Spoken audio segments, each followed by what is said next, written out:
Bom dia. Agora boa tarde a todas e a todos. Sejam muito bem-vindos.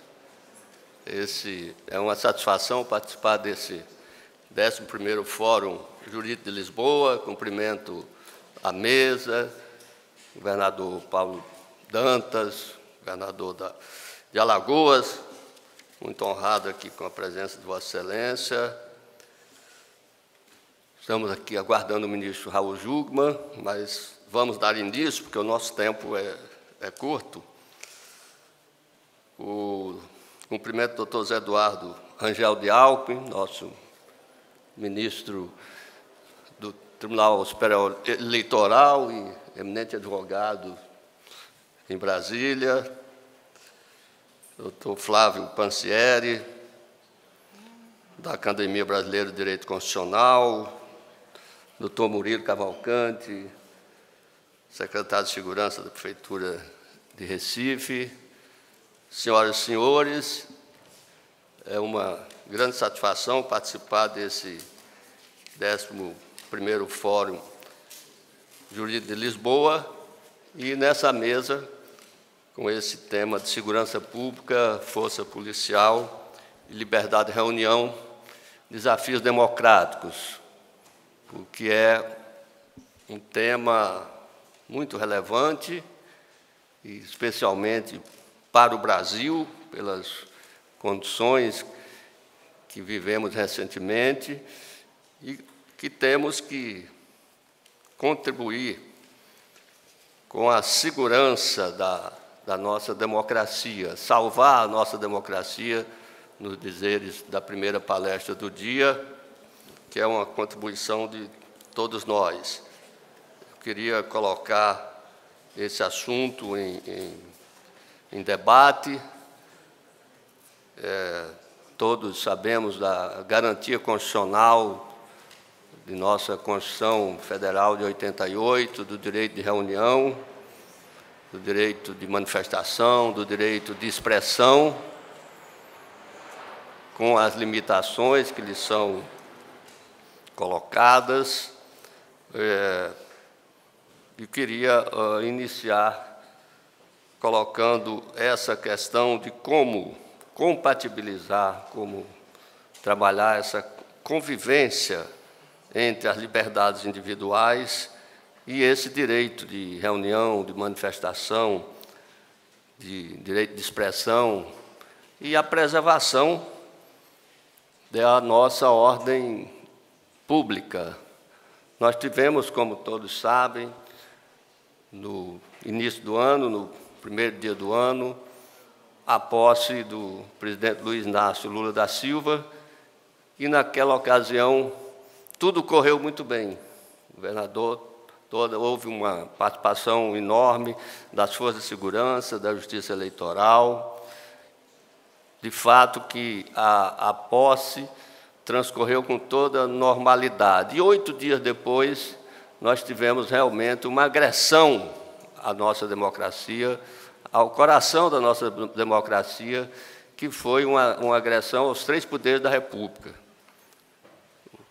O Supremo Tribunal Federal, o Congresso Nacional e o Palácio Planalto foram depredados, foram invadidos, como nunca se viu antes na história da República Brasileira. Então, esse painel serve para um debate sobre como conviver e assegurar o direito de reunião, o direito de manifestação com a segurança pública. Quero iniciar, assim, dando boas-vindas a todos e já concedendo a palavra ao eminente governador de Alagoas, Paulo Dantas.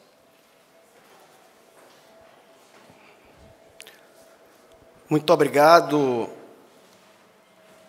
presidente José Cruz Macedo, presidente do Tribunal de Justiça do DF. Quero também abraçar o José Eduardo Rangel Alckmin, advogado e ex-ministro do TSE, ao Flávio Pansieri, advogado e professor da PUC, e o nosso querido Murilo Cavalcante, secretário de Segurança Pública da Prefeitura de Recife. Vamos tratar do tema segurança pública, força policial, liberdade de reunião e desafios democráticos. Primeiro, para mim é uma honra participar desse debate, estar aqui no 11º Fórum de Direito de Lisboa, estar acompanhado de tantas pessoas especiais, pessoas preparadas, pessoas com qualidade técnica para ajudar com projetos que possibilitem melhorar a vida das pessoas no nosso país e também no estado de Alagoas. Alagoas é um estado que tem um pouco mais de 3 milhões de habitantes, tem um pouco menos que 28 mil quilômetros quadrados, é um estado que fica no nordeste de Alagoas, é o segundo menor estado da nossa federação, é um estado que tem muitas belezas naturais. Lá de Delmiro Gouveia até Piaçabuçu é cortado pelo Rio São Francisco, são 240 quilômetros de Rio São Francisco. De Piaçabuçu até Maragogi são mais 250 quilômetros de praia de Oceano Atlântico, um estado com muitas vocações, com muitas potencialidades, um estado que teve já várias personalidades comandando discussões, à frente de discussões importantes no Brasil. Haja vista que, presidente, nós já tivemos 3 presidentes da República, nós já tivemos o presidente do Senado e, hoje em dia, temos o presidente da Câmara Federal. Contudo, em 2013, Alagoas era o estado mais violento da federação. E a 5ª capital, Maceió, a bela Maceió, que muita gente conhece, a 5ª capital mais violenta do mundo. Ocorriam naquele ano, naquele momento, 2.296 homicídios todos os anos, pasme. É verdade, 2.296 homicídios todos os anos. Um estado que não promovia educação, era o estado que tinha as piores estradas, o estado que não investia em cultura, que não investia em lazer, que não tinha política social, um estado que não tinha capacidade de investimento para nada. Uma verdadeira, eu falo isso com tristeza, mas naquele momento uma verdadeira terra arrasada. Eu falando há pouco aqui para o Murilo e também para o nosso querido presidente José Macedo, que Alagoas, graças a um trabalho de reestruturação, um trabalho com planejamento, com seriedade, com responsabilidade fiscal, a partir de 2015, esse quadro começou a mudar. E mudar, graças a Deus, para melhor. Porque a gente olhava para a Bahia, que faz fronteira com Alagoas, olhava para Sergipe, olhava para Pernambuco, poxa vida, porque todos esses estados crescem e Alagoas só anda para trás. A partir de então, de 2015, quando o ex-governador Renan Filho assumiu o governo, nós estávamos no parlamento ajudando a gestão do ex-governador, montou uma equipe técnica, como falei há pouco, planejamento, ajuste fiscal, nós começamos a ter capacidade de investimento.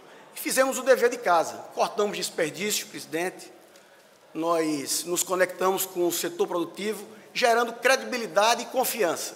E foi isso que fez com que a atividade econômica no estado de Alagoas ela começasse a reagir e a crescer. Para vocês terem ideia, em 21 e 22, nós fomos o estado que mais investiu com seus próprios recursos. Ou seja, somando os dois investimentos, 6 bilhões de reais, nós temos nosso produto interno bruto de 60 bilhões de reais, é um investimento muito significativo, tanto é que foi o maior entre todos os estados da federação. Ô Paulo, e o que depois disso, o que foi que aconteceu? Aconteceu que nós fomos, na última década, isso, números atuais, inclusive o Fórum, o Anuário de Segurança Pública, ele considera Alagoas como o estado com a melhor estatística na área da segurança pública. Isso significa que nós conseguimos reduzir 50% do número de homicídios na área de segurança pública. Isso foi consequência de investimentos na própria área, mas, obviamente, de políticas transversais, políticas que teve a participação do Legislativo, do Executivo, do Judiciário, respeito às instituições, políticas que teve convergência e equilíbrio para que o Estado de Alagoas tivesse o ambiente necessário para reduzir violência, e foi isso que nós fizemos. Passamos a salvar aproximadamente 1.150, 1.200 vidas todos os anos. Precisamos melhorar muito mais, mas já avançamos muito ao longo desses anos. Na área da segurança, por exemplo, nós fizemos alguns programas sensacionais, como a mesa de situação, onde a cúpula da segurança se reúne ordinariamente 4 vezes por semana para entender o que é que está acontecendo e quais são as possíveis soluções. Mas, além disso, fizemos concurso público. Só de quando eu assumi para cá, que eu assumi em 2015, em 15 de maio de 2012, tem um pouco mais de um ano, eu já nomeei na área da segurança pública, seja policial militar, bombeiro, policial penal, enfim, já nomeei praticamente 2.000 servidores e servidoras que passaram através de concurso público. Também fizemos um programa chamado Ronda no Bairro. É um programa acolhedor, que conta com psicólogo, conta com assistente social, conta com a polícia militar da ativa, conta também com a polícia militar da reserva. E eles ocupam áreas centrais, ocupam praias, ocupam cidades maiores, bairros maiores, e quando essa força policial chega com esse intuito humanista, mesmo levando diálogo para essas comunidades, a gente tem tido uma redução nessas áreas de aproximadamente 80% do número de crimes que acontecia nessas regiões. Também fizemos com muito êxito o programa Maria da Penha. Mas, além do programa Maria da Penha, fizemos também a rede de atenção a violências, não só contra a mulher, contra as minorias também, contra as crianças, contra os vulneráveis, contra os negros, contra a comunidade LGBTQIA+, contra todos que nós consideramos minorias e que precisa de uma assistência especial. Estamos construindo agora, que é um programa do governo federal, porque o Flávio Dino já foi, o ministro Flávio Dino já foi, inclusive, Murilo, lá em Maceió, para lançar a Casa da Mulher Brasileira. Mas nós já estamos construindo, e vai ficar pronto agora, nos próximos 2 meses, a Casa também da Mulher Alagoana, que é um ambiente adequado, com profissionais de extrema qualidade para acolher a mulher vítima de violência.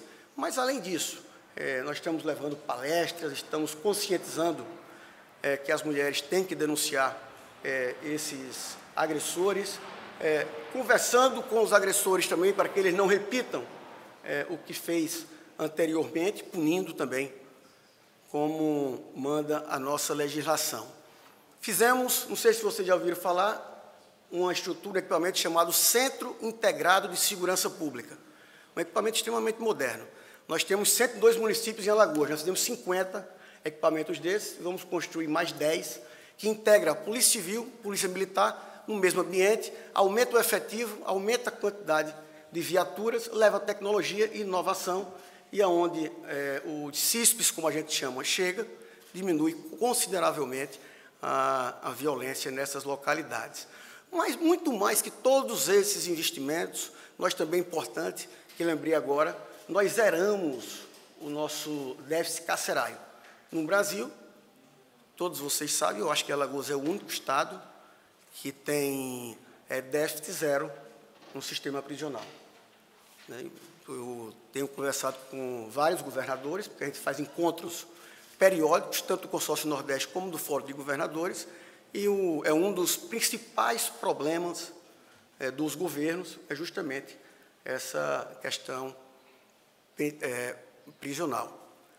Mas, mais que isso, minha gente, muito mais que isso, esse ambiente, essa união de esforços, esse somatório de atitudes, fez com que Alagoas tivesse a condição de procurar parcerias importantes, como a ONU Habitat, o PNUD, como o Instituto Unibanco, que nos ajudou em várias frentes, e através das políticas transversais, como na educação, nós fizemos o programa, não sei se vocês conhecem, Cartão Escola 10, que dá R$100 para o aluno, agora ele tem que estar 90% de sala de aula, para quem estuda em regime normal. Quem estuda em regime integral recebe R$150. Isso foi uma revolução, porque nós colocamos dentro da sala de aula 30 mil novos alunos de um ano para o outro. 30 mil novos alunos foram para a sala de aula para o ensino médio no estado de Alagoas, foi fundamental, é um programa, inclusive, que o ministro da Educação, o ex-governador Camilo, tem muito desejo de implantar ele a nível nacional. Mas, além dele, nós fizemos o Vem que Dá Tempo. Antes do Vem que Dá Tempo, que é um programa que alfabetiza jovens e adultos, um programa que convence o professor recebe uma gratificação de R$1.500, ele faz busca ativa para quem não teve a oportunidade de estudar, de se alfabetizar, e o aluno, quando ele conclui, ele recebe mais R$500. Antes desse programa, nós alfabetizávamos 2.000, 3.000 pessoas que estavam fora da sala de aula. Ano passado, nós alfabetizamos 50 mil jovens e adultos através desse programa Vem que Dá Tempo. Os professores do estado de Alagoas recebem também o 5º melhor salário entre todos os professores do nosso estado. Nós temos um programa chamado lá Cartão Cria, e o Cartão Cria tem 3 eixos. Eu vou para o eixo da educação, que é a construção de 200 creches. Nós já construímos 41 creches. Essas 200 creches, ela vai proporcionar 40 mil vagas de creches, mais 10 mil novos empregos para quem trabalha na área da educação. Como a primeira infância é uma obrigação dos municípios, a gente faz a creche, faz uma parceria com o prefeito, entrega a creche novinha, moderna, uma creche muito linda, com todas as condições de receber em regime integral essas crianças. Mas, além desse programa, que é um programa que fortalece a primeira infância, além desse eixo, nós temos o eixo da saúde, que é coordenado pelo Estado para fortalecer a atenção básica, e nós construímos 2 hospitais, o Hospital da Criança e o Hospital da Mulher. E o terceiro eixo é voltado para a assistência social, um eixo de transferência de renda. A gente transfere R$150 para 150 mil mães alagoanas, com certeza o maior programa de transferência de renda em todos os estados da nossa federação. É um programa, inclusive, que nós criamos a Secretaria da Primeira Infância.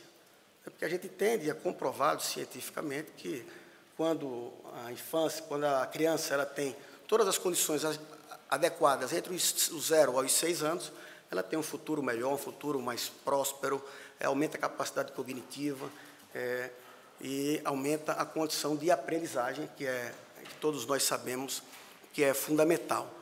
Tínhamos as piores estradas do Brasil, como disse há pouco, estrada cheia de buraco, estrada toda desorganizada, apenas 40 quilômetros de duplicações. Vamos alcançar 400 quilômetros de duplicações. E, graças a Deus, eu tenho inaugurado já trechos das duplicações. Vamos ter duplicação de norte a sul, leste a oeste. Ganhamos há pouco, empatado com São Paulo, através até de informações e publicações da própria CNT, o título de estado com as melhores rodovias do Brasil, com mais de 70% das rodovias entre ótimas e boas. E a gente fica muito satisfeito. Estamos construindo, falando de infraestrutura, o aeroporto de Maragogi, com recursos próprios, que vai ser fundamental tanto para o desenvolvimento do litoral norte de Alagoas, como para o desenvolvimento também do turismo do litoral de Pernambuco. Além disso, para concluir, nós temos um plano fiscal arrojado, plano fiscal ilocacional, onde nós temos conquistado muitas empresas para o estado de Alagoas. Temos um potencial enorme na produção de gás e de petróleo. Hoje nós temos o preço mais competitivo do gás entre todos os estados da federação e estamos também investindo fortemente em energias renováveis, energia eólica, mas, sobretudo, energia solar. Vamos, inclusive, visitar uma empresa aqui de Portugal, que tem sede aqui em Portugal também, a EDP, que vai investir R$1 bilhão lá no município de Delmiro Gouveia, no alto sertão de Alagoas. Então, minha gente, quando a gente fala de violência, por isso que eu fiz essa explanação, eu quero dizer a vocês que essa redução de 50% não foi fruto só de investimentos na área da segurança pública. foi fruto de investimento em todas as áreas que promova melhor qualidade de vida para as pessoas, que reduza a desigualdade social, que gere emprego, que gere oportunidade, que se conecte com todos os poderes, respeitando o sistema democrático, respeitando o pacto federativo, respeitando as divergências, e é dessa forma que nós estamos fazendo o governo desde o ano de 2015, quando eu digo nós, o nosso grupo político, e eu assumi em 15 de maio de 2022, e vamos levar com esse mesmo entusiasmo. Também vamos visitar o Vila Galé, para quem não conhece. O Vila Galé tem vários hotéis aqui em Portugal, levou também o Vila Galé lá para a Barra de Santo Antônio, lá em Alagoas, vai levar outro para o município de Coruripe, na região sul, porque acredita no Estado, acredita nos compromissos que o Estado fez com ele, entregou todos os compromissos, o Estado promove segurança jurídica, o Estado, através da sua equipe econômica, tenta tirar os obstáculos do caminho para que o setor produtivo cresça, gere emprego e oportunidade. Era isso que eu queria dizer para todos vocês. Desculpe pela longa fala, meu muito obrigado.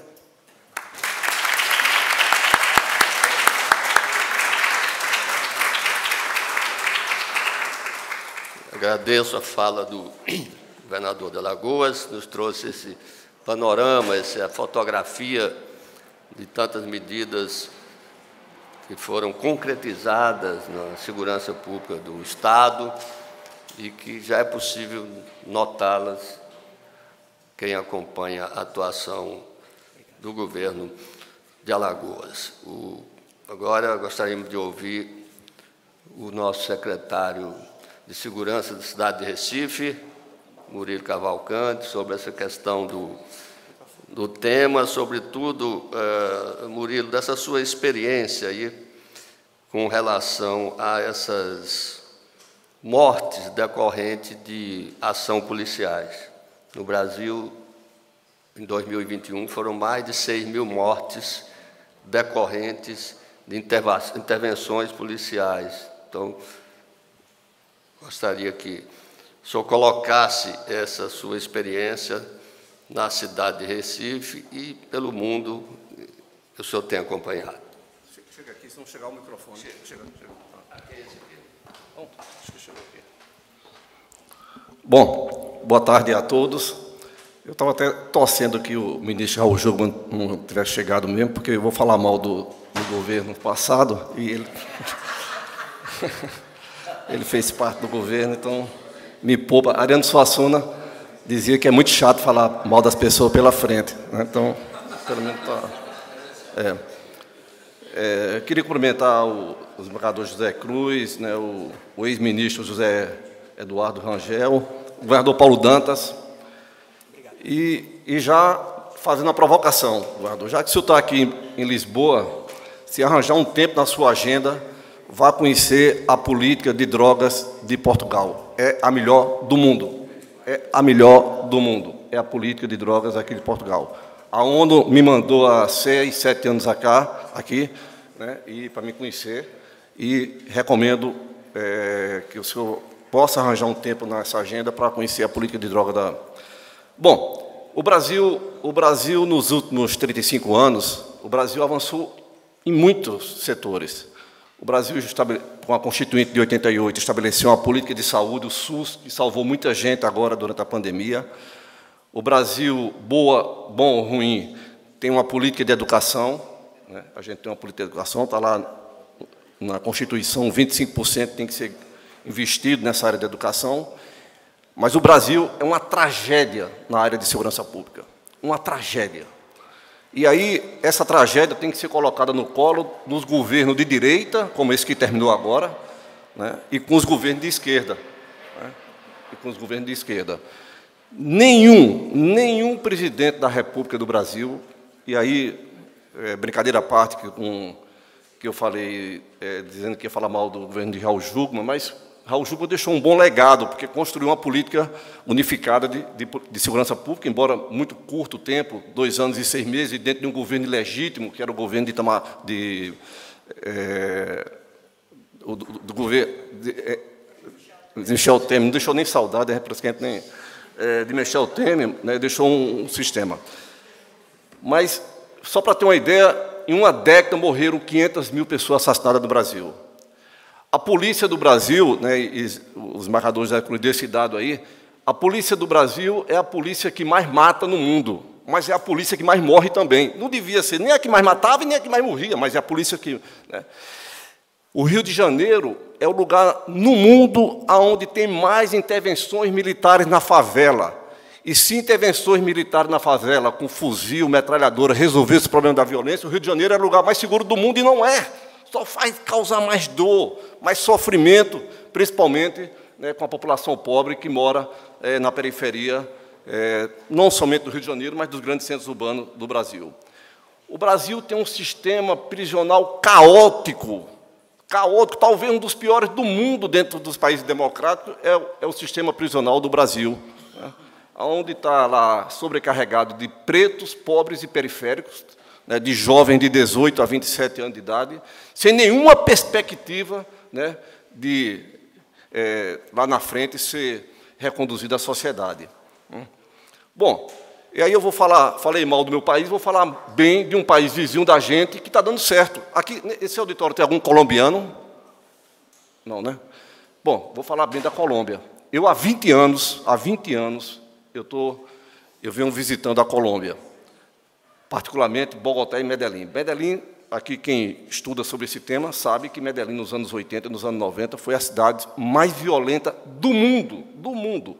Chegou a uma taxa de homicídio de 381 para 100 mil. Nenhuma cidade do mundo, mesmo em país em guerra, né, chegou a uma taxa de homicídio de 381 para 100 mil. No ano passado, Medellín fechou a taxa de homicídio abaixo de 14 para 100 mil. Né. Poucas capitais do Brasil, São Paulo, lá no sul mais do país, tem uma taxa abaixo de 14 para 100 mil. O que foi que a Colômbia fez?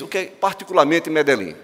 Primeiro, construiu junto com a sociedade, estava tão degradado, né, o sistema, o tecido social, né, que foi preciso a reconstrução do país, e particularmente de Medellín, que era a cidade mais violenta, né, uma conjugação de força, governo, sociedade civil, academia, ONGs, grêmios estudantis, e que não queriam mais aquilo. Absolutamente tudo se fechava em Medellín, 5 horas da tarde, a universidade não funcionava mais, o comércio fechava, as escolas públicas não funcionavam à noite, né? Era tanta gente que morria naquela guerra que era do narcotráfico, do terrorismo, de grupos armados de esquerda, né, que os corpos eram recolhidos, Paulo, em caminhões de boi, que era tanta gente que era assassinada. Medellín fez um programa de educação, né, quebrando com essa lógica perversa de fazer coisa pobre para quem é pobre. As melhores escolas públicas estão nas áreas mais pobres da cidade. Pegou o mapa da desigualdade com o mapa da pobreza. Bom, é por aqui que vamos começar. Projetos urbanos integrados, escola pública de qualidade, meio de transporte de qualidade.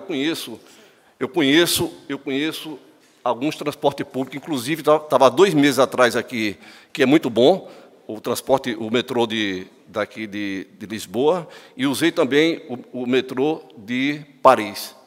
O de Medellín é melhor. É melhor do que o de Lisboa e é melhor do que o de Paris. Né? Você não vê uma ponta de cigarro, você não vê uma parede riscada. Né? Fez isso. Medellín reduziu todas as distâncias físicas, éticas e morais entre a cidade periférica e a cidade formal. E essa integração se deu principalmente pelo transporte público. O pobre que mora lá em Medellín, na favela, lá, Medellín é uma cidade de morros, de altos, pega o Metroclub, que é o teleférico, pega o metrô, se for preciso, pega o VLT, e se for preciso, pega o BRT, num sistema modal integrado que é reconhecido pelas autoridades do mundo inteiro de transporte, entre os 10 melhores transportes integrados de massa do mundo. Eu fiquei muito feliz, Paulo, quando você disse que fez uma Secretaria de Primeira Infância. Todo governador e todo prefeito do Brasil deveriam fazer a Secretaria de Primeira Infância para que pudesse investir nesse segmento. Medellín tem um programa chamado Bom Começo. Quem se interessar por esse tema, procure saber o que é o programa Bom Começo, que já acolhe hoje 100% das crianças pobres de 0 a 6 anos de Medellín. É uma coisa impressionante, impressionante o programa Bom Começo, né, porque essa criança que tinha lá, há 15 anos atrás, 3, 4 anos de idade, é o jovem, o adulto, que está na universidade, com outra perspectiva de vida que não era o jovem e nem o adulto dos anos 80 e dos anos 90, lá em Medellín.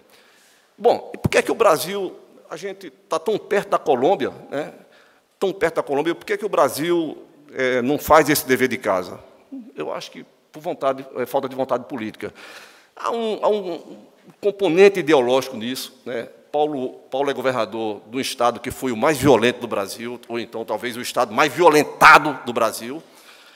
Mas quando o Brasil, na redemocratização, foi governado por ex-exilados de esquerda, e no meu estado, um homem correto, um grande governador, Miguel Arraes, mas que tinha grande dificuldade de colocar na mesa esse tema da segurança, porque foi perseguido pelos militares, foi expulso do país pelos militares. A mesma coisa no Rio de Janeiro com Brizola, a mesma coisa em São Paulo com Mário Covas, né? E a questão da segurança ficou de lado, né? Ficou de lado, né? Sempre de lado, né? Quando chegam os governadores mais à direita, é aquela lógica do prende e arrebenta, que não dá certo em lugar nenhum do mundo, né? Está vendo aí o desastre que foi esse presidente da República que terminou o mandato em dezembro agora de 2022, né? De armar a população. O ministro da Cultura do Brasil, do governo passado, Bolsonaro, se deixou fotografar com a R15. Né? A cultura é a coisa mais importante, Paulo, para transformar a sociedade. O nosso querido Paulo Freire dizia que o livro muda as pessoas mudam o mundo. Né? Como é que pedagogia ele passava esse ministro da Cultura para as crianças do Brasil, né? Quando se deixa fotografar, né, com a R15, né, mostrando que a população tem que se armar de livro, tem que se armar de arte-educadores, tem que se armar de pedagogos para ver essa transformação tão necessária que a gente espera que aconteça no Brasil. E só para finalizar, o Brasil tem 27 estados da federação. Portanto, temos 27 polícias, né, porque cada governador dá a diretriz que quer para a polícia militar, que são subordinadas aos governadores.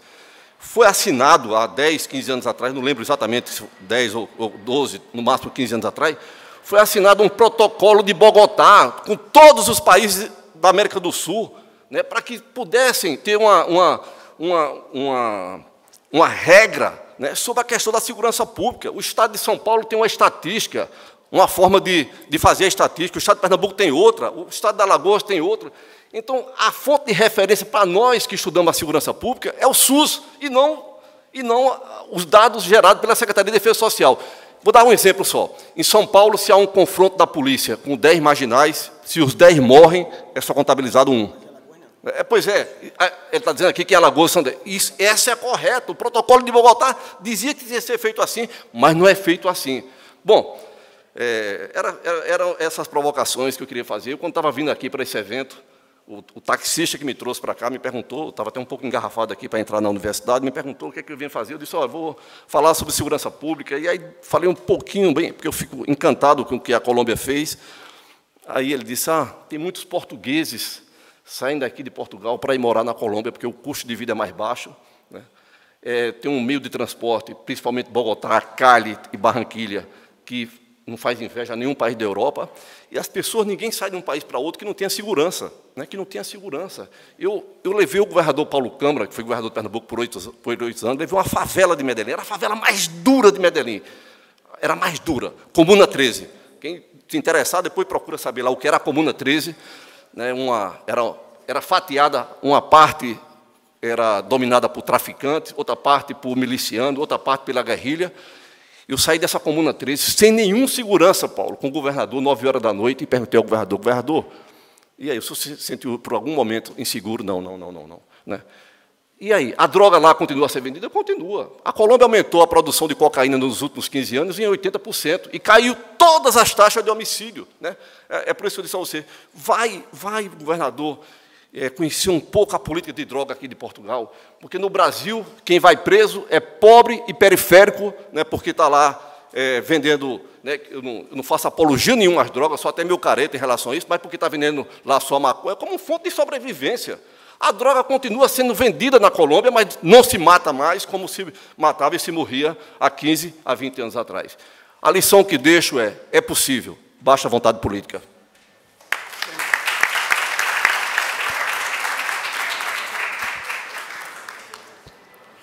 Muito obrigado, Murilo Cavalcante, por sua experiência aqui, que nos anima, mostrando que realmente é possível. Ô, José. Pois não, pois não. Eu não quis fazer, a gente fez em Recife, eu sou 10 anos secretário de Segurança Cidadã da Prefeitura de Recife, e cabe à Prefeitura fazer prevenção social ao crime, não fazer política de repressão, que isso cabe ao governo do Estado. E eu fiz esse livro, Conexão Recife, Bogotá, Medellín, dizendo o que nós aprendemos.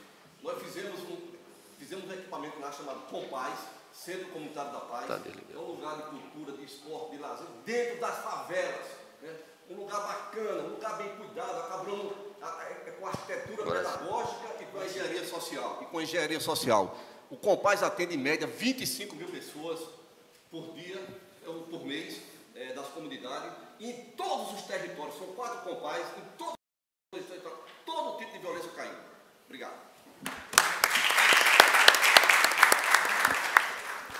São experiências que trazem esperança para todos nós. Agora, convido a usar a palavra o ministro José Eduardo Alckmin, sobre sua experiência nessa questão de segurança pública, especialmente de como conciliar, de como termos uma compatibilização, uma convivência entre essa questão das liberdades individuais e do direito à reunião. Como evitar que essas manifestações antidemocráticas se confundam com esse próprio exercício do direito à liberdade e o legítimo direito de reunião. Doutor José Eduardo Alckmin. Caríssimo amigo José Cruz Macedo, companheiro de tantas atividades ao longo da vida, conheci Vossa Excelência como nobre membro da OAB do Distrito Federal, nos idos daquele antigo Estatuto da Ordem dos Advogados, quando ainda era uma comissão de ética e disciplina, e tornei-me seu admirador e cumprimento pelo esse magnífico trabalho, hoje na presidência do Tribunal de Justiça, mas já passou pela presidência do Tribunal Regional Eleitoral. Quero cumprimentar também querido governador Paulo Câmara, que, além de tudo, fez uma exposição muito animadora daqueles que amam o estado de Alagoas para fazer turismo. Perdão, me perdão. É verdade. Desculpe, é a questão da idade também. A questão de idade dá essas coisinhas. Paulo Dantas, tem o meu respeito e parabéns pela animadora exposição para aqueles que frequentam o estado de Alagoas. O doutor Murilo Cavalcante também traz uma mensagem muito séria. Não é? A gente teve aí a experiência do Rio de Janeiro, que achamos que ia enveredar por esses caminhos, mas, infelizmente, foi uma certa frustração, mas, como o nobre secretário falou, mostrou-se que é possível, há caminhos, precisa a vontade política. Eu só faria, não é a minha área, mas eu faria uma defesa de um grande cliente, né, que é o ex-governador Geraldo Alckmin. Lá se tentou fazer alguma coisa em termos de escola da família, né? Ao invés de ser nos centros comunitários, usar as escolas públicas para acolher as famílias. Mas, como tudo no Brasil, muda o governo e não se continuam os programas. Mas a ideia é essa mesmo, tem que cuidar das crianças, né? Mas aqui, eu quero cumprimentar também, claro, o meu sempre professor Flávio Pancieri, companheiro de tantas lutas aí e um dos maiores pensadores do direito eleitoral da atualidade. Eu vou preferir focar uma outra situação, que é essa questão que nos atormenta a todos, que essa guerra, vamos dizer assim, já não é nem mais um conflito de valores, mas eu diria guerra de valores entre a liberdade de expressão e a necessidade de manutenção da ordem, porque as situações atuais, e não é só, apesar, claro, que no Brasil isso se agudizou tremendamente nas 2 últimas eleições, mas não é só no Brasil, não. Curiosamente, final de semana, assistindo um programa aqui da TV Portuguesa, fazia-se entrevista com especialistas angolanos. E lá também eles enfrentaram o mesmíssimo problema de distúrbios sociais, políticos, e lá parece até que foi mais sério do que aqueles que tivemos no Brasil. Isso só demonstra que isso é um fenômeno mundial e desafia a todos como ter segurança e, ao mesmo tempo, ter liberdade de expressão. Então, a obrigação, começo por observar que, preliminarmente, qual é a função da segurança? É garantir as pessoas e o patrimônio. A transmissão de ideias, óbvio, a Constituição diz com todas as letras, no artigo 5º, inciso 4º, e também no artigo 220. Ela é livre, não pode ser cerceada. A ministra Carmen Lúcia, num dos julgamentos do Supremo, usou a frase que é muito conhecida desde a nossa infância, né? Cala a boca, já morreu, disse ela. Então, ela realmente focou uma taxativa proibição de imperativamente o Estado cercear a palavra das pessoas. Porém, o ministro Alexandre de Moraes, também citando uma frase conhecidíssima, disse que a liberdade de defesa de ideias não é liberdade de ofender, né? Liberdade de expressão não é liberdade de agressão, disse ele. E é uma frase que cala fundo. Então, temos que ter assim, políticas públicas que deem liberdade, mas, ao mesmo tempo, resguardem a ordem nesses embates. E aí que mora a grande dificuldade. Por quê? Em grande parte, esses embates são políticos, claro, mas também são, remotamente, ao menos, eleitorais. No fundo, são forças políticas que se antepõem, às vezes em momentos de eleição, mas às vezes não, né? E temos aí agora posto perante o Tribunal Superior Eleitoral vários episódios que não são da época de eleição, mas evidentemente refletem nelas. E aí vem a minha primeira preocupação. Hoje, competência da Justiça Eleitoral é restrita ao momento eleitoral. Só que os agentes não mais se contêm ao momento eleitoral. Malgrado a lei das eleições diga que campanha eleitoral começa no dia 15 de agosto do ano da eleição, a bem dizer, já começou. 2024 já está nas ruas, né? Eu que tenho militância forte, o Pancieri maior que a minha, inclusive, eu tenho recebido vídeos constantes de possíveis candidatos a prefeitos, já de agora, mostrando, no tempo que eu fui prefeito, essa escola estava destruída, eu recuperei, no meu tempo, então, quer dizer, já há campanha. E aí eu me pergunto, a intervenção da Justiça Eleitoral deveria realmente prosseguir como é hoje, restrita só o período de campanha eleitoral, ou já deveríamos defender a ideia de que ela se estenda desde sempre? Diz-se, não, mas se trata de campanha antecipada, é muito fácil, é só fazer a representação. Porém, não nos esqueçamos que o Congresso Nacional, aliás, eu quebrei a cabeça que estava no eleitoral lá atrás e tal, para dar uma definição do que é a campanha eleitoral, para poder inibir um pouco isso. Então, eu dizia, campanha eleitoral é quando a pessoa anuncia que vai ser candidato, ou defende alguma plataforma própria de um candidato, ou faz elogios ou recebe elogios das suas qualidades de administrador. São as 3 características de uma propaganda eleitoral. Vem a lei, diz, daqui para frente é tudo diferente. Pode falar das plataformas, pode receber os elogios, pode tudo, só não pode dizer vote em mim. Então agora pode tudo, mas vote em mim não, aí toma cuidado que aí vem multa. Ora, ninguém incauto, às vezes tem uns que são, né, mas ninguém incauto o suficiente para desafiar a lei eleitoral. E aí, com essa realidade, o fato é que estamos tendo não só campanha eleitoral, como daqui a pouco, em o nosso secretário municipal, Murilo Cavalcante, há de convir comigo que o clima da eleição municipal é muito mais quente, né? As pessoas ali são meio ligadas, né? Então, daqui a pouco vai começar, nessa toada progressiva que vamos, ter violências absurdas, como time de futebol, né? Que é outra coisa também. Claro que a justiça eleitoral não tem nada a ver com isso, mas mostra a dificuldade que é conter as pessoas dentro de um clima de racionalidade. De uma certa forma, a fala do doutor Murilo, do governador, mais ou menos sinaliza o caminho: educação. Precisa de educação.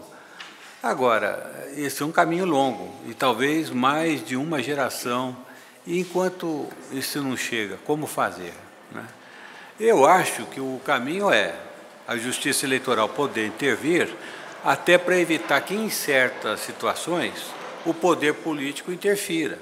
Porque, convenhamos, um governador, digamos, não estou falando do nosso Distrito Federal, não, apesar dele ser flamenguista roxo, né? Haja vista, inclusive, que haja vista que o patrocínio do Flamengo é do BRB. Não estou dizendo que tem alguma coisa com outra, mas lá, graças a Deus, tudo está em paz e nem tem eleição municipal. Mas digamos que um clube lá do Recife tem as graças, né, de um dos prefeitos, e está feito o caminho para uma contenda popular aí, como acontece no Rio de Janeiro, né? Infelizmente, falamos tanto das favelas e tal, mas no Rio de Janeiro o clima de guerra entre as torcidas, e não é diferente de São Paulo também, não. Lá, Gaviões da Fiel e o pessoal do Palmeiras, né? A camisa verde, mancha verde. É que eu sou santista, por isso que eu não estou lembrando. Mas há uma animosidade que foge à racionalidade. Então, qual o caminho para isso? Eu acho que é um treinamento grande das forças de segurança, tanto Polícia Civil, Polícia Federal, Polícia Militar e, nas contendas eleitorais, um protagonismo maior da Justiça Eleitoral. A Justiça Eleitoral foi forçada, né, pela realidade das eleições recentes presidenciais, 2018, 2022, a adquirir um protagonismo maior. Eu me lembro que o ministro Alexandre de Moraes relatou de uma AIGE relativa à uma eleição de 2018, julgou por improcedente, mas fez advertência. Olha, realmente as provas não são assim muito boas, não temos e tal, mas fica advertido que, se a mesma coisa acontecer em 2022, haverá cassação de mandato. Quer dizer, foi feito um aviso aos navegantes. Se vai haver ou não, cenas do próximo capítulo, né? Mas isso foi expressamente advertido por Sua Excelência a tempo e a modo. E não é uma advertência, sejamos justos, do ministro Alexandre de Moraes, é da Justiça Eleitoral. E esse chamamento da Justiça Eleitoral para esse cenário, eu acho que há de repercutir. Não é censurar, não é proibir manifestações, mas há de haver uma mínima intervenção até para evitar desequilíbrios monumentais. Nós nos preocupamos muito com o que houve no passado, né? O ministro Aires Brito diz com certa graça, citando uma frase musical de Caetano Veloso, que a mente apavora o que não é mesmo velho, né? E, de fato, coisas novas a gente fica um pouco aturdidos. Mas, de fato, a Justiça Eleitoral teve que interviu, a meu ver, bem, quando cerceou certas práticas, como postagens, eu vou dizer remuneradas, né? Tem um termo mais próprio, que são aqueles pagamentos que as redes sociais fazem a certos usuários que atingem certas marcas de preferência entre aqueles que ativam as mensagens. Foi proibido no segundo turno. Por quê? Aquilo era uma forma também de desequilibrar o pleito, porque com esses recursos contratavam-se ainda muitos operadores de computadores e tal, até a prática de robôs fazendo divulgação de falsas mensagens e tal. Quer dizer, é uma realidade um tanto quanto nova. Eu não vou querer aqui expor longamente, só topicamente citar que isso é uma coisa que precisa ter a atenção da Justiça Eleitoral, como teve, mas agora teremos uma eleição complexa, 5.200 e lá vai pedrada municípios pelo Brasil afora. Claro que em Itapipoca a influência da rede social haverá de ser mínima, mas em cidades médias e grandes, o grande eleitorado fica à mercê se não houver um controle da Justiça Eleitoral. Então, esses são os novos desafios, né? E acho que o que podemos dizer em conclusão é que nós, operadores do direito, né, os advogados, os líderes partidários, a Justiça Eleitoral, não estou aqui esquecendo o tema principal, mas estou focando especificamente no que diz respeito a essa situação política, né, a liberdade de reunião, tem que estar atento para evitar que a democracia seja deturpada. Ah, mas dirá, todo mundo pode fazer, todo mundo, vírgula.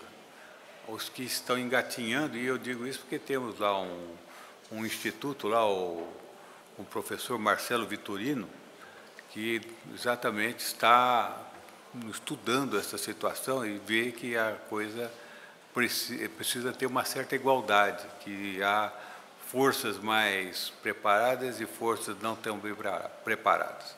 Mas disso isso, quero dizer do prazer de estar aqui, agradecer aí a atenção a essa intervenção breve, né? E vamos, então, à luta que nova eleição se aproxima. Muito obrigado.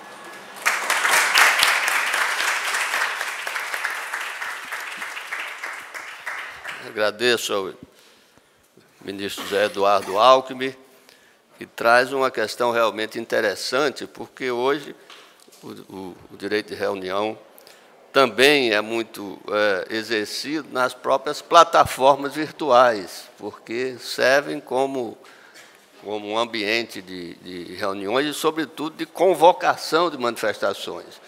Então, o senhor traz essa questão sobre o papel da Justiça Eleitoral no período não propriamente eleitoral, que é um tema realmente a ser bastante pensado, sobretudo esse controle das mídias sociais, se é que podemos usar essa expressão, mas em manter o equilíbrio no processo eleitoral. O papel da Justiça Eleitoral é muito relevante nesse aspecto, e foi muito relevante na eleição brasileira, o papel do Tribunal Superior Eleitoral e do Supremo Tribunal Federal, que essa é uma matéria que nós não temos ainda uma regulação adequada, digamos assim. A União Europeia está trabalhando numa regulação para as fake news. O Brasil tem um projeto, o presidente da Câmara hoje falou sobre essa discussão, mas realmente é um tema muito delicado, porque é preciso conciliar esse direito de expressão com a regulação de fake news. Quer dizer, um ponto fundamental é que não pode haver censura, então não pode haver censura prévia. Esse já é um ponto que a nossa Constituição brasileira e o Supremo tem ratificado esse entendimento. No Brasil não há censura prévia. Mas queria ouvir agora o professor Flávio Pensieri, tem bastante experiência nessa matéria constitucional, para que nos coloque as suas manifestações. Vou passar o microfone. Senhor presidente, obrigado por passar a palavra. Quero cumprimentar o secretário Murilo Cavalcante, o nosso governador Paulo Dantas, pelas experiências existenciais que trouxeram à frente dos governos. Cumprimentar ao nosso desembargador José Cruz Macedo, que faz um grande trabalho de pacificação social através da justiça e de contenção dos conflitos. E quero fazer um cumprimento especial ao meu amigo, doutor José Eduardo Alckmin, que é uma das nossas referências do direito eleitoral brasileiro, mas diferenças democráticas também. Eu, de alguma forma, me levantei porque todo mundo está na hora de ir embora, já para ficar na ponta ali, para ninguém sair mais, entendeu?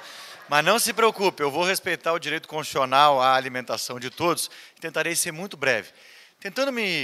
Cada qual aqui falou a partir da sua experiência, né? Nós olhamos os objetos somente a partir das experiências pretéritas que nós temos em nossas existências, e eu acho que a riqueza desse painel está exatamente nessa pluralidade de visões apresentadas. Quando me apresentaram esse tema, para falar de segurança pública, eu já adaptei segurança pública como uma ideia do poder do Estado de intervir na possibilidade do direito à reunião e como eu exerço essa capacidade de reunião, que é o meu objeto de estudo nos últimos 25 anos como professor de Direito Constitucional. Então, tentarei fazer um apanhado a partir desta minha visão, né, como cada qual fez a partir da sua. E óbvio que o direito fundamental à liberdade de reunião, ele continua intacto como em qualquer outro Estado. Ontem eu dava uma entrevista para um jornal português que me perguntava como eu via a escalada do autoritarismo na América Latina e na Europa, nas Américas e na Europa, a partir do 8 de janeiro no Brasil. Eu tenho afirmado isso já há muito tempo, que o autoritarismo ele é um elemento que não é brasileiro. Ele vem se adaptando, né? Na América do Sul, por exemplo, nós tivemos já, como aqui a maior parte são brasileiros, nós tivemos momentos, por exemplo, como o bolivarianismo, que estavam atrelados a um determinado líder, né? O novo estágio desse autoritarismo populista, ele não tem mais um líder definido, ele tem ideias definidas. Essa ideia de um novo autoritarismo, ele surge pela ausência de legitimidade na representação democrática. Não há mais ninguém que consiga pacificar a sociedade e representar de forma mínima os interesses e congregar. Por isso, os radicalismos cada vez mais se acentuam e esses radicalismos estão expressos em todos os processos eleitorais que nós enfrentamos no dia a dia. Seja processos eleitorais como no Brasil, onde nós tínhamos lá um partido progressista e parte dele ultraprogressista de um lado e um outro partido conservador, com um lado ultraconservador, até um pedacinho reacionário do seu lado, sem aqui dizer que um seria melhor que o outro, mas, obviamente, que radicais de ambos os lados poderiam ser declarados inconstitucionais com efeitos ex-tunc, né, que não fariam falta a nenhum de nós. Mas, compreendendo esse espaço, aonde que isso se amolda à liberdade de reunião? Exatamente até onde eu posso ir na minha manifestação. E esse tema, como diria Arnaldo César Coelho, a regra é clara, não é mesmo? A Constituição ela é límpida quando ela afirma que a reunião só poderá acontecer de forma prévia, pacífica e para fins lícitos. Pronto, se o fim é ilícito da minha liberdade, do meu direito à reunião, se a minha reunião pretende uma finalidade ilícita, ela não é autorizada constitucionalmente. Deve o Estado, sim, intervir para impedir ou para sancionar todos aqueles que abusam nesse exercício do direito e usurpam do direito de reunião para ensejar bandeiras que, por sua vez, possam parecer contrárias à democracia. Agora, existe um limite muito interessante aqui, a todos nós, que instiga certamente a todos. Qual é o limite desta ilicitude? E eu quero fazer um retrospecto. Eu ainda, quando estava na faculdade, na década de 90, tinha uma banda que sempre ia tocar em Curitiba, chamada Planet Hemp. Esses sujeitos eram presos a cada show, né, porque eles eram acusados de incitação, né? Cantava uma música, legalize já, uma erva natural, não pode lhe machucar, era uma coisa assim. Eu, como um careta desde aquela época, só usava drogas ilícitas, então não sabia o que eles estavam dizendo. Mas, logicamente, cada qual se entorpece com a droga que entender adequada. A minha sempre foi o álcool, né? Continuo, inclusive hoje à noite, quero fazer uso, né, dessa minha droga nacional, obviamente, só vou beber vinho nacional hoje, não é mesmo? Hoje à noite será só vinho nacional, né? Mais brincadeiras à parte, para que vocês fiquem presos aqui. Quando o Planet Hemp discutia, ou as manifestações, a marcha da maconha acontecia no Brasil, e eu, como um conservador, sou contrário às drogas, mas eu não posso, como um democrata, ser contrário às ideias. Eu não posso imaginar que alguém não possa discutir os temas postos, porque eles são considerados ilícitos em nosso país. Eu não posso imaginar que alguém não possa fazer uma crítica ao modelo e às instituições de forma dura. Esse é o ônus da democracia. E aqui nós passamos num estágio cinzento desse debate, qual é o limite efetivo da possibilidade de repressão estatal às reuniões. É óbvio, Se eu faço uma reunião que tem por finalidade a extinção do Estado Democrático de Direito, perdoem os colegas que defendem essas ideias, essa sua reunião ela é absolutamente ilícita e o teu direito vai até onde você pretende extinguir a própria tua possibilidade de ter direito. É como mais ou menos aquela esquizofrenia daquele movimento 300 que teve no Brasil, que gritavam na frente do Supremo Tribunal Federal, volta à ditadura militar, e começaram a lançar pedras ao Supremo.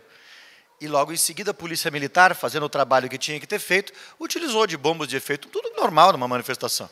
Você cede, a polícia, bombas de efeito moral, gás lacrimogênio, cacetetes, os cavalos estavam preparados. E o primeiro grito dos 300 foram: abaixo a ditadura.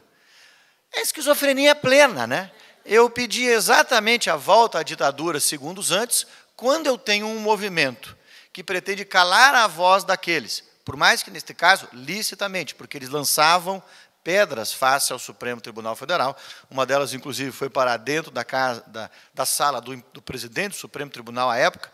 Sei disso porque, na semana seguinte, fui fazer uma visita ao presidente do Supremo Tribunal Federal, e lá ele disse: poxa, Flávio, aqui, ó, ali nós não estamos ficando mais, porque foi onde entraram as pedras, estava tapado com um tapumezinho no vidro. Ou seja, nós temos que compreender que há um limite a esta liberdade. Só que aqui eu quero fazer um pequeno adendo, que aí nós vamos entrar num espaço muito interessante. Não vou falar da lei das fake news, porque não dá tempo, mas eu queria trabalhar algo que parece muito latente na cabeça de cada um de nós, e em algum momento isso surge, quando nós falamos sobre qual é o discurso lícito. Agora é nessa área que entramos e a possibilidade do Estado intervir. Eu, há mais ou menos uns 6 anos, quando virei diretor da Escola Judiciária Eleitoral do TSE, viajando o Brasil inteiro, dando palestras, dei umas 40 palestras sobre tolerância. E, de repente, um assessor meu, professor chamado René Samparo, falou assim: tem que escrever um livro sobre isso. Está saindo agora, logo, em breve, nas melhores livrarias do país. Por favor, comprem para ajudar, né, pagar o leitinho das crianças lá em casa. E são muitas, né? São 3, preciso da ajuda de vocês, um professor, singelo professor. Mas, brincadeiras à parte, eu comecei a tentar construir a ideia do espaço, do que significava a tolerância e como isso serve de fundamento para o controle discursivo. E o que isso tem a ver com a liberdade de interferência do Estado? Simples, a tentativa de construir um discurso único, ela é uma tentativa frequente de todos os Estados totalitários no planeta. E esse discurso único pode ser, muitas vezes, um discurso bonito, do bem. No Brasil, nós tivemos, em 2013, um discurso único através de uma cartilha de um determinado governo, que dizia que existia uma cartilha oficial sobre o que era bacana. Se chamava a cartilha do politicamente correto. Eu concordo com quase tudo que está lá, mas somente os estados mais autoritários do planeta tiveram coragem de lançar uma cartilha para dizer qual é o discurso válido. E aqui eu queria trazer alguns elementos para os senhores, que talvez isso se adapte a essa ideia da possibilidade de reunião ou não. Todo discurso totalitário e intolerante pressupõe 3 elementos. Essa é a nossa tese, né? Essa é a tese que eu desenvolvi. Primeiro, a ideia de um primado de um valor essencial. Você tem uma causa, um valor teu, tu escolhe aquilo para você e o resto não importa mais. Todo totalitário acredita nisso, que o seu valor é mais importante que todos os demais. O segundo, todo totalitário acredita que não são todas as pessoas que podem interpretar a verdade. Existem alguns escolhidos que são mais inteligentes que os outros. Hoje em dia, até, isso também é uma crítica a essa ideia de lugar de fala, que me perdoe todas as colegas que acreditam nisso, e algumas feministas que defendem isso, mas isso é típico de um Estado totalitário, quando você diz: não, você não pode. Você é homem, por exemplo, não pode falar desse tema. É lógico que existem lugares melhores de fala de quem sofreu a violência, que tem que estar exposto, que tem que estar lugar para esse pessoal falar. Agora, dizer que só existe um único lugar de legitimidade para o discurso, e nesse caso não é lugar de fala que eu estou tratando, mas isso desemboca ali de alguma forma, é a exclusividade interpretativa. E a terceira elemento essencial dos totalitários sempre será uma ideia de uma pretensa superioridade cognitiva. Não, deixa o coitadinho falar, porque ele não sabe o que ele está falando, então não tem problema. Nós sabemos o que é o melhor para o Estado. Percebam, todas as rupturas democráticas do planeta Terra pressupõem esses 3 elementos. Um valor supremo, inclusive a ruptura democrática no Brasil. Em 1964 tivemos uma ruptura democrática. Não sei se para o bem ou para o mal, de acordo com a cabeça de cada um de vocês, mas nós tivemos uma ruptura democrática. Não há dúvida que nós tivemos. Alguns vão defender que não foi tanto assim, outros vão defender que foi, pois bem, mas foi. E elas tinham esses 3 elementos. um valor supremo a ser definido, que subjugaria os outros, em especial o democrático. Depois, uma ideia de exclusividade interpretativa a partir de valores de um núcleo central, que era o Comitê Central, que se dizia da nossa Revolução de 64, para alguns. E, por fim, uma ideia de superioridade cognitiva, porque os demais, a população, sequer tinha capacidade de perceber o mundo que estavam vivendo, então precisavam de alguns intérpretes para dizer quais eram as verdades do mundo. Isso é histórico. Se vocês pensarem nas ideias totalitárias ao longo da humanidade, seja na ideia da intolerância religiosa, isso aconteceu. O primeiro movimento da intolerância religiosa para superar a ideia da intolerância, qual foi? Permito que o sujeito pense de forma diversa, porque ele não tem capacidade de pensar a verdade. A Igreja Católica, a minha igreja, só vai acreditar efetivamente em intolerância de verdade quando ela diz assim, não, peraí, pode ter mais de uma fé e eu vou respeitar uma ideia ecumênica que cada qual pode professar a sua própria fé de forma livre. E, lógico, o cristianismo veio influenciando todos os estados constitucionais democráticos ocidentais, é por isso que cada qual no Brasil pode ter a sua própria fé. E, ao longo da humanidade, nós tivemos diversos embates. E eu queria trazer para os senhores, porque o nosso tempo é bem curto, então eu queria encaminhar para o final, lembrando os senhores de algumas perguntas fundamentais que o Bobbio faz na obra dele sobre tolerância. Ele diz assim, devemos ou não tolerar os intolerantes? Alguns amigos, ao que me escreveram um artigo na Folha de São Paulo, há pouco tempo atrás, assinaram lá em centenas deles, alguns talvez não leram nem o que estava escrito no artigo, mas certamente nenhum leu o livro do Popper. Isso é uma afirmação que eu estou fazendo, é dura, muitos dos meus amigos estão lá, não sei se alguém aqui também assinou, mas se assinou, desculpe, não leu o livro do Popper, porque o Popper nunca tinha dito aquilo. Afirmando, supostamente, que existia uma ideia de que nós devemos ser intolerantes com os intolerantes. Essa é a pergunta do Bobbio. Quando eu acredito nisso, a partir do que Popper teria dito, mas o Popper nunca disse isso. O Popper, na segunda página do livro dele, na segunda nota de rodapé, ele diz que nós devemos enfrentar os intolerantes, sem medo dos intolerantes, agindo de forma mais dura o possível com os intolerantes, mas dentro dos limites democráticos. Porque senão, querido, se eu autorizar o Marcelo ser intolerante comigo, porque eu estou sendo intolerante, eu, efetivamente, autorizei a intolerância. E aí nós vamos perguntar qual é a intolerância que é válida. Porque é uma falácia argumentativa que cai nela mesma. E que todo mundo que assinou não leu o que estava escrito. Obviamente que o Popper nunca disse aquilo. O que nós precisamos para com os intolerantes é enfrentá-los, porque tolerância não significa apatia. Tolerância é enfrentamento, mas é o reconhecimento do outro como igual. Porque na democracia eu não preciso de consenso. A democracia é o conviver no dissenso, reconhecendo o outro como igual. Se eu não compreendo que democracia é esse enfrentamento cotidiano, é esse estado de caos, onde nunca nada se pacifica, eu sempre tenho um turbilhão, eu vou esperar que alguém logo traga um modelo de pacificação. E aí não viveremos mais o Estado democrático.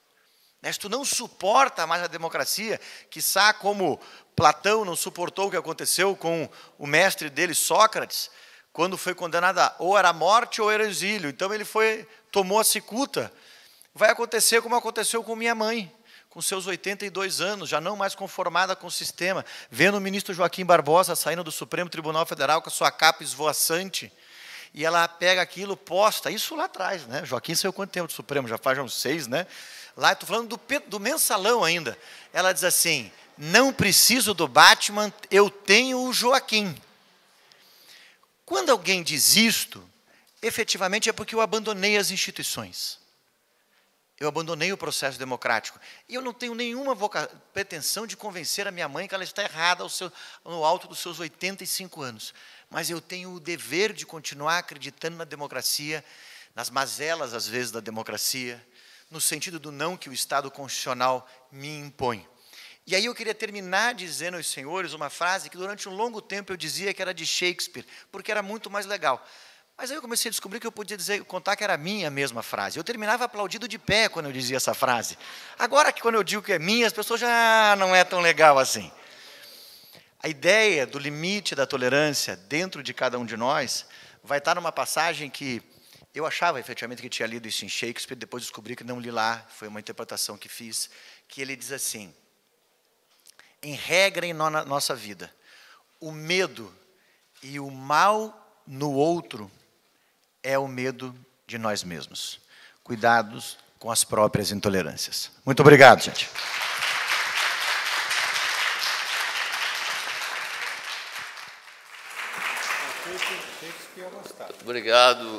Obrigado, professor Flávio Pensieri, por suas colocações aí, sobretudo sobre esses limites do exercício do direito de manifestação e de reunião. Senhoras e senhores, não há aqui uma previsão para debates, mas somos todos democratas, estamos num ambiente acadêmico. Se houver uma pergunta ou duas, nós, apesar do calor, nós estaríamos aqui aguardando. Pois não. Pois não. Presidente do Tribunal de Contas do Distrito Federal. Doutor Michel. Como diríamos assim, eu fiquei muito encantado com a colocação do secretário de Segurança, porque eu fui delegado de polícia por muitos anos, não que eu não fiquei encantado pelas outras palestras dadas pelo nosso presidente do TJ, nosso grande governador, nosso advogado e o senhor que acabou de falar. Mas o senhor me falou uma coisa, e eu, como delegado de polícia, eu não poderia deixar de enfatizar outras também que complementa tudo aquilo. Por exemplo, eu acho que deveria haver uma aproximação muito maior entre o Judiciário, o Ministério Público e a Polícia Judiciária.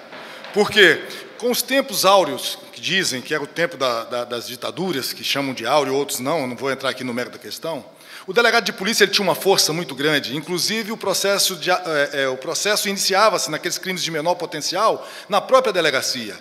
Mas, com o advento da abertura política, o delegado, por ser um homem forte, o braço forte do Estado, ele foi alijado de muitos poderes, aspas, que poderiam ter a ele, e que hoje ele traz um prejuízo muito grande para a sociedade. Por quê? Porque o crime não espera. O crime ele é latente e acontece a todo momento. Por ele ser latente e acontecer a todo momento, o delegado de polícia, me desculpe, não querendo aqui plagiar os outros, mas é o juiz primeiro da causa. Ninguém leva um murro e vai direto ao judiciário. Ninguém leva uma facada e vai direto ao judiciário. Primeiro passa a autoridade policial. Apesar de, no Código de Processo Penal, dizer que, para a propositura da ação penal, não há necessidade do inquérito policial. Porém, o Ministério Público, na maioria das vezes, para poder fazer o inquérito ou denunciar, ele precisa do inquérito policial. Então, eu acho que essa aproximação entre Polícia Judiciária, Ministério Público e Judiciário, ela é interessantíssima. E estou dizendo isso porque tem um juiz aqui, ao qual ele era juiz e eu era delegado à época. Nós tínhamos um entrelace muito grande, onde o crime ele era abafado. Por quê? O mandato de busca e apreensão, mandato de prisão, essas coisas muitas vezes acontecem num determinado momento. É lógico, nós estamos num momento democrático onde o autoritarismo se coloca pela força e a autoridade pela competência.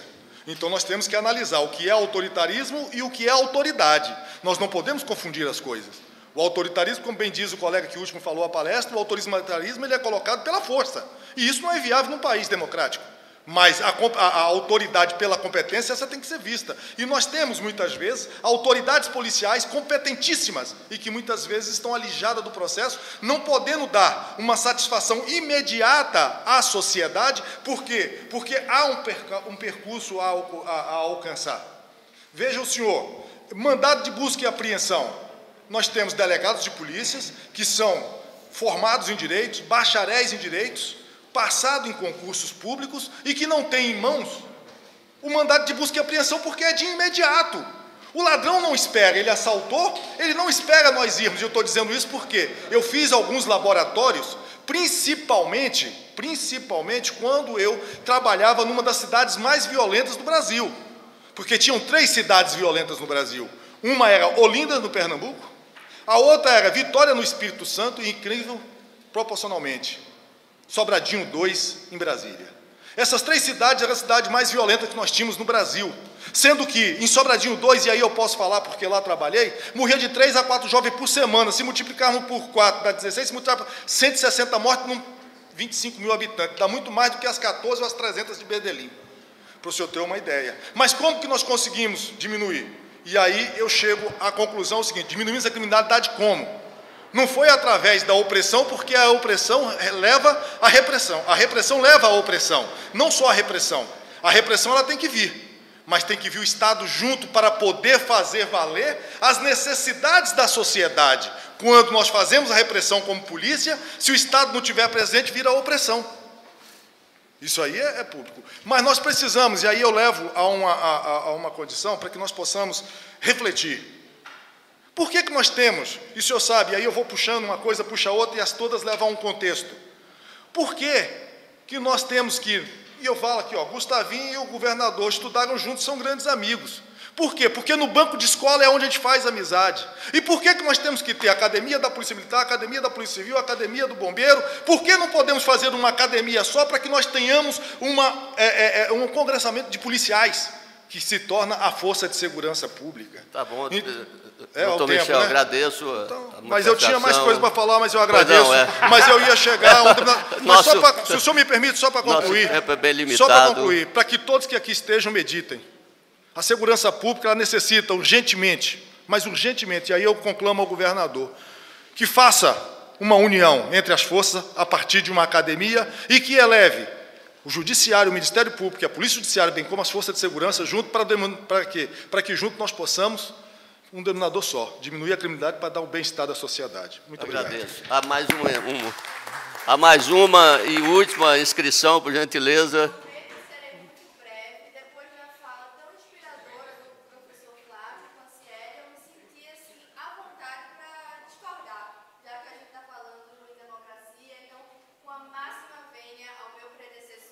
A gente sempre pensa no direito penal e nessa força do Estado como os outros, né? Vai punir os outros, são os outros que são delinquentes, etc. e tal. Mas, se colocando como cidadão frente a esse aparato estatal tão forte, no meu caso, eu não gostaria, caso isso venha a acontecer, de ser acusada ou processada por forças que estejam entrelaçadas, polícia, Ministério Público e Judiciário. Então, quando a gente fala que o primeiro juiz da causa é o delegado, e que o delegado ele é bacharel em direito, ele é competente, é verdade, ele é competente para ser delegado de polícia e conduzir um processo inquisitório, sem ampla defesa e contraditório, porque é assim que tem que ser nesta fase. Depois, a gente precisa de ampla defesa, a gente precisa de contraditório, e, para não me estender, eu acho que, da última vez que saiu na imprensa de uma relação muito próxima entre procuradores, Telegram, grupo de WhatsApp e judiciário, não deu muito bom para a nossa democracia. E é ruim para quem quer punir essas pessoas, porque a culpa ali foi do judiciário que puniu mal. Se tivesse feito direitinho, não precisava ser anulado. Então, só aproveitando esse clima, enfim, de debate e depois dessa fala inspiradora, eu queria deixar essa minha opinião. Muito obrigada. Agradeço a manifestação e apenas passo a palavra ao doutor Murilo Cavalcante, que foi referido, se quiser usar da palavra. Não, tem que apertar aí.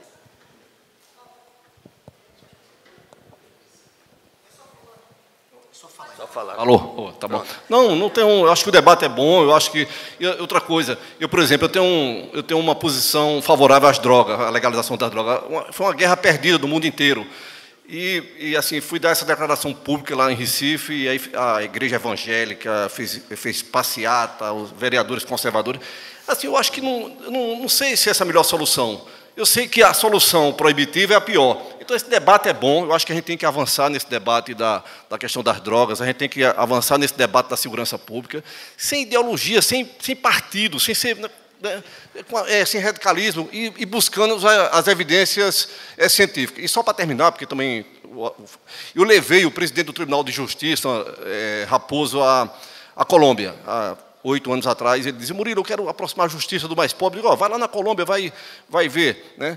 Então, eu acho que tem essa crítica também. A justiça brasileira é muito seletiva. Não estou aqui, até o doutor Gilmar Mendes não está, né, para não dar voz de prisão, mas assim, eu acho que a justiça é seletiva no Brasil. Né?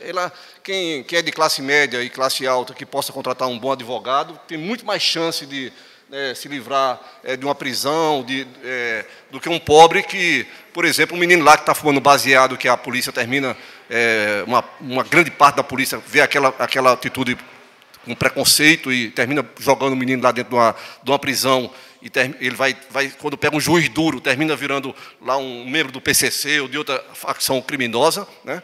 Então, a gente precisa rever isso. A política de justiça, do direito, a de 40 anos atrás, não serve para hoje mais, não serve. O mundo mudou, né? O mundo mudou, a cabeça do jovem da periferia mudou. E isso é como desarmar o explosivo, né? Para desarmar o explosivo, a gente precisa ter paciência, ter, né, delicadeza, e é preciso que a gente tenha, aqui não tanto em Portugal, na Europa, mas na América do Sul, a gente tem que ter paciência, delicadeza, para entender a cabeça desse jovem da periferia, que é que está matando e está morrendo nos grandes centros urbanos, né? Volto a repetir, ação policial, como são feitas no Rio de Janeiro, só faz criar mais dor e mais sofrimento.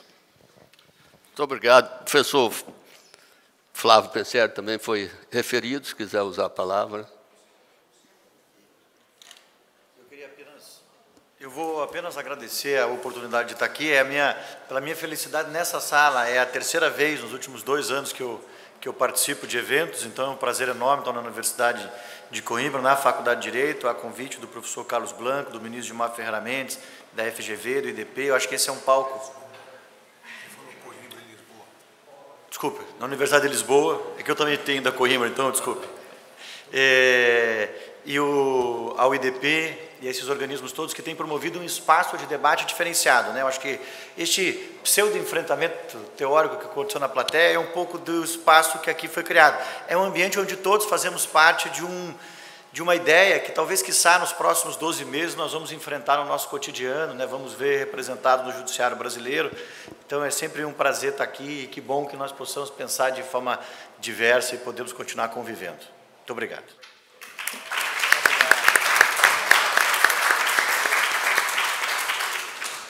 Eu quero agradecer muitíssimo a presença de todos, a presença do governador Paulo Dantas, do ministro Eduardo Alckmin, do professor Flávio Pensieri, do doutor Murilo Cavalcante.